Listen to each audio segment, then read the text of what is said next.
জয়দীপ দাস এবছরের এসএসসি পরীক্ষার্থী। মাত্র 2টা পরীক্ষার পর আগুনে জ্বলে গেল তার ঘর বাড়ি। জন্ম থেকে বেড়ে ওঠা ঘরটি নিজেই চিনতে পারছে না সে। আগুনে সব ধ্বংসের পর এখন সে জানে না কিভাবে বাকি পরীক্ষাগুলো দিবে। মাত্র 2টা পরীক্ষা গেছে, আরো 10টা পরীক্ষা বাকি। এই ফুসুনে একটা এই আর কি। চট্টগ্রামের এনায়েত বাজার সংলগ্ন গোয়ালপাড়ায় আগুনে জ্বলে গেল প্রায় 20টি ঘর বাড়ি।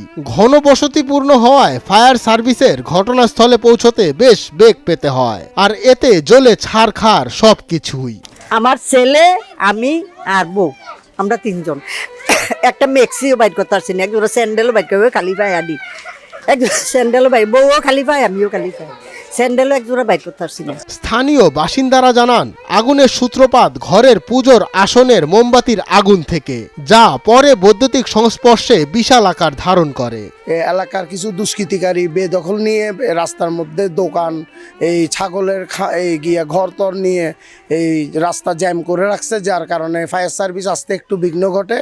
তারপরও ফায়ার সার্ভিসের দক্ষ কর্মকর্তারা তারা দ্রুত সময়ের মধ্যে ওদের আসার সময় থেকে নিয়ে যাওয়ার সময় মানে আগুন নিবানোর আগ পর্যন্ত ওরা খুব দ্রুত সময়ের মধ্যে আগুন নিবানোর চেষ্টা করে। বিশ্ববিদ্যালয় পড়ুয়া এক নারী জানান, মাত্র 12 দিন হলো তার বিয়ে হয়েছে।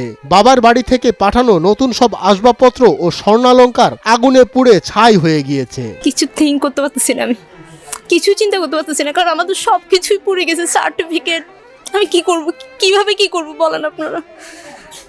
আমার বই থেকে শুরু করে কোনো কিছুই নেই, একটা কলম পর্যন্ত না। আমি ইভেন আমার এই জামাটাই শুধু আছে। শুধু আমার বিয়ে হয়েছে আজকে 12 দিন, আমি বাপের বাড়ি থেকে কালকে আসছি। নায়র যেটা বলে হয়, কালকে আসলাম বিকালবেলা, সব ফার্নিচার সহকারে দিয়ে দিছে একেবারে। তো ফার্নিচার সহকারে আসি কালকে আমি আর আমার শাশুড়ি মিলে গোছাইলাম। স্বর্ণ চেন বা যা পাইলাম, রূপ আংটি মাংটি সব থেকে সবকিছুই ছাই।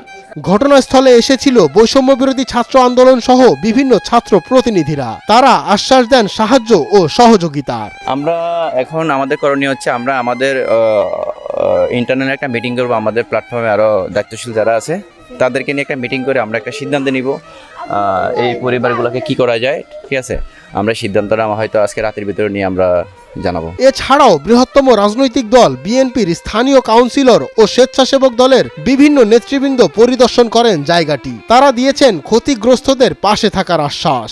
আমাদের ঊর্ধ্বতন কর্মকর্তা আছে, আমাদের পার্টির নেতৃবৃন্দ আছে, আমাদের মাননীয় মেয়র আছে।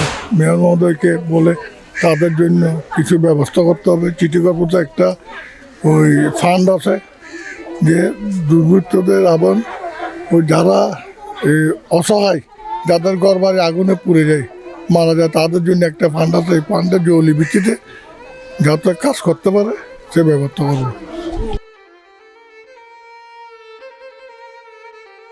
মঞ্জুর এ মাওলা, নয়া দিগন্ত।